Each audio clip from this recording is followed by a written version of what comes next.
Napatay ang usa ka barangay kapitan ug upat pa niini ka mga kauban human gi-ambush sa mga armadong sospek sa Siraway, Zamboanga del Norte. Ang dugang detalye sa report ni Krisa Dapitan.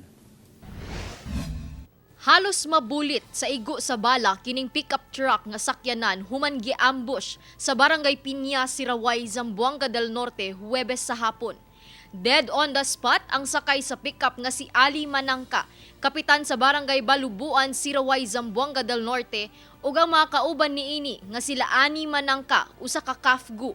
Ang mga estudyante nga sila Alfahad Manangka ug Anisa Manangka ug Shilben Musadin Basa, usa ka mag-uuma. Samtang-samdan sila Alwaf Manangka ug Norman Tulino. Ang 7 ka biktima pulos residente sa Barangay Balubuan, Siraway, Zamboanga del Norte. Galing sa Siocon area, papunta ng Siraway, bahay nila sa Barangay Balubuan. Before sa sentro ng Siraway, doon sila nambus sa Barangay Piña. Namit yun ang concern natin eh. May M14, M16, pati ang may rifle grenade na sumabog. So talagang yun ang concern natin na may support ang lawless elements ito.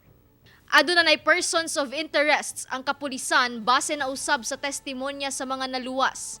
Ang mga sospek, paryente ra kuno sa pamilyang Manangka. Padayon ang hot pursuit operation sa kapulisan.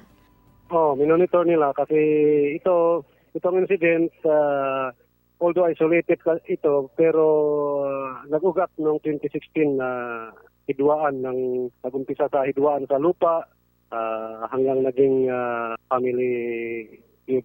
Kauban si Alter Rosales sa kamera. Ako si Krisa Dapitan para sa One Mindanao.